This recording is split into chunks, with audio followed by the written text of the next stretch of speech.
आज हम तुम्हें एक जादू की कहानी सुनाते हैं। कहानी का नाम है जादुई पतीला। कहानी बहुत ही दिलचस्प है, कहानी जरूर सुने।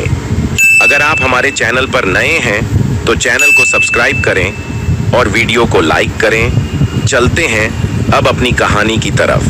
प्राचीन काल के एक गरीब इंसान की कहानी है जिसका नाम रतिलाल था। वह अपनी पत्नी के साथ छोटे से घर में रहता था। रतिलाल दैनिक भिक्षा मांगने जाया करता और जो कुछ भी मिलता उससे अपना और अपनी पत्नी का जीवन यापन किया करता। एक बार सारा दिन भिक्षा मांगने के बाद उसे केवल एक मुट्ठी चावल हाथ लगे और वह अपने घर पहुंचा तो उसकी पत्नी दुखी होकर बोली, घर में तो अनाज का एक दाना भी नहीं बचा है और आप एक मुट्ठी चावल ही लाए हैं। भला इसमें कैसे हम अपना पेट भर सकते हैं। और वह थक हार के घर में बैठा ही था कि द्वार पर एक भिक्षुक आ जाता है और वह कुछ खाने के लिए मांगता है। रतिलाल धर्म संकट में फंस जाता है। अब वह एक मुट्ठी चावल अपनी पत्नी को दे या सामने खड़े भिक्षु को, लेकिन वह द्वार पर आए किसी व्यक्ति को बिना कुछ दिए जाने नहीं दे सकता था। इसलिए उसने वह चावल भिक्षुक की टोकरी में डाल दिया। रतिलाल की पत्नी अंदर काम कर रही थी और जैसे ही वह बाहर आई तो रतिलाल ने भिक्षुक को चावल देने वाली बात बता दी और इस बात को सुनते ही रतिलाल की पत्नी गुस्से में आ गई। तभी रतिलाल ने बताया, चावल के बदले भिक्षु उसे एक पतीला दे गए हैं और उन्होंने कहा है कि अब से खाना इसी में बनाना। रतिलाल की पत्नी गुस्से से कहती है, क्या इसमें पानी उबाल कर दूं? क्योंकि अनाज तो है नहीं और जो आप लाए थे उसको भी दान दे दिया। और जैसे ही वह पतीले को उठाती है तो उसे कुछ वजन का एहसास होता है और वह पतीले को खोल कर देखती है तो चौंक जाती है क्योंकि उसमें इन दोनों के लिए पका हुआ खाना रखा होता है। रतिलाल की पत्नी के चेहरे में खाने को देखकर मुस्कुराहट आ जाती है। दरअसल उसने कई दिनों से ठीक से खाना नहीं खाया था, लेकिन रतिलाल यह नहीं समझ पा रहा था कि वह भिक्षु तो उसे खाली पतीला देकर गया था, तो इसमें खाना कहां से आया। और वह आश्चर्य से यह बात अपनी पत्नी को कहता है, लेकिन वह कई दिनों से भूखी है, इसलिए उसकी बात नजरअंदाज करके खाने को घूरती रहती है और अपने पति से कहती है, बड़े दिनों बाद इतना स्वादिष्ट भोजन देखने को मिला, चलिए खाते हैं। और रतिलाल खाना खाने बैठ जाता है, लेकिन अभी भी उसका ध्यान उसी बात पर टिका होता है, क्या यह बर्तन जादुई पतीला है। भोजन करने के बाद वह अपनी पत्नी से अपने दिमाग में चल रही उथल पुथल के चलते यह बात कहने से अपने आप को रोक नहीं पाया कि जरूर यह जादुई पतीला है जिससे इच्छानुसार भोजन प्राप्त किया जा सकता है। तभी दोनों ने मिलकर पतीले का परीक्षण करने का विचार बनाया और पतीला खाली करके पतीले से दोबारा भोजन बनाने का आग्रह किया और कुछ क्षण में उनकी इच्छानुसार भोजन बनकर तैयार हो गया। यह देखते ही दोनों खुश हो जाते हैं क्योंकि अब उनकी भूख हमेशा के लिए शांत हो जाएगी और उन्हें खाने के लिए किसी और के सामने हाथ नहीं फैलाने पड़ेंगे। खुश होकर दोनों ने राज्य में ऐलान कर दिया कि वह सारे राज्य को खाना खिलाएंगे।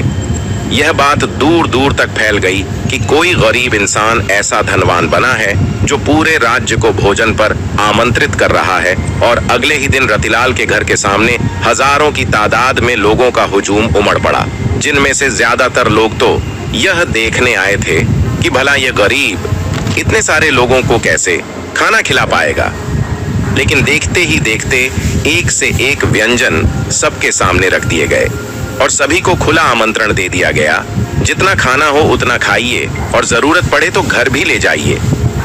यह सुनते ही राज्य के सभी लोगों ने जी भर के खाना खाया और अपने साथ अपने परिवार के लिए भी लेकर गए, लेकिन खाना खत्म नहीं हुआ। यह देखकर कुछ लोगों के मन में शंका उत्पन्न होने लगी है और उन्होंने राजा से जाकर शिकायत कर दी कि महाराज जरूर उसने कहीं से चोरी की है, कि अन्यथा उसके पास इतना धन कहां से आएगा कि वह पूरे राज्य को भोजन करवा सकें। और राजा भी सच जानना चाहता था। राजा ने रतिलाल को अपने दरबार बुलवाया। रतिलाल ने जादुई पतीले की बात राजा से कह दी। राजा के मन में पतीले की बात सुनते ही लालच आ गया और उसने रतिलाल से वह पतीला प्राप्त कर लिया। लेकिन राजा के हाथ में पतीला आते ही बेअसर हो गया। राजा को लगा कि जादुई पतीले की बात झूठ है और उसने रतिलाल को गिरफ्तार कर लिया और उस पर चोरी का आरोप लगाया गया। रतिलाल सबके सामने चिल्लाता रहा, मैंने चोरी नहीं की, लेकिन उसकी बात पर किसी को यकीन नहीं था। राजा ने आदेश दिया कि रतिलाल का पतीला नदी में विसर्जित कर दिया जाए और रतिलाल जब तक अपनी चोरी की गलती स्वीकार न कर ले तब तक कारागार में ही रखा जाए। और जैसे ही पतीले को पानी में विसर्जित किया जाता है, राजा के महल में चारों तरफ पानी बहने लगता है और देखते ही देखते राजा का महल पानी की बाढ़ से डूबने लगता है। राजा अचानक अपने महल की ऐसी स्थिति से घबरा जाता है। उसे समझ में नहीं आता कि यह कैसे हो रहा है। तभी वह अपने राज्य के ज्योतिष आचार्यों से चर्चा करता है और आचार्य उसे बताते हैं कि तुमने एक निर्दोष व्यक्ति को कारागार में डालकर अपराध किया है, इसलिए आपके महल की ये स्थिति हो गई है। और यदि आपने उसे कारागार से वापस नहीं निकाला तो इस राज्य का सर्वनाश हो जाएगा। उसे आभास होता है कि उससे अधार्मिक कार्य हुआ है और वह भागते हुए रतिलाल के पास जाता है और हाथ जोड़कर कहता है, मुझे क्षमा कर दीजिए, मुझसे बहुत बड़ी भूल हो गई, मेरे महल को बचा लीजिए। नादानी में मैंने आपका जादुई पतीला नदी में विसर्जित कर दिया है, लेकिन मैं वचन देता हूँ कि जीवन में कभी भी आपको किसी चीज की कमी नहीं उन्हें दूंगा। और जैसे ही राजा ने रतिलाल को कारागार से बाहर निकाला, महल में जल का स्तर कम होने लगा। राजा ने रतिलाल को बहुत सी दौलत भेंट की और उसे अपने शाही रथ से उसके घर भिजवाया और एक जादुई कहानी का अंत हो गया। कहानी के माध्यम से हमें यह सीख मिलती है कि हमें कभी भी लालच नहीं करना चाहिए। ऐसी मजेदार वीडियो देखने के लिए हमारे चैनल को सब्सक्राइब करें और लाइक करना ना भूलें। ऐसे मजेदार वीडियो हमारे चैनल पर आते रहेंगे। अगर आपने हमारे चैनल को सब्सक्राइब नहीं किया है तो सब्सक्राइब कर लीजिए। ऐसी मजेदार वीडियो हमारे चैनल पर आती रहेंगी। धन्यवाद।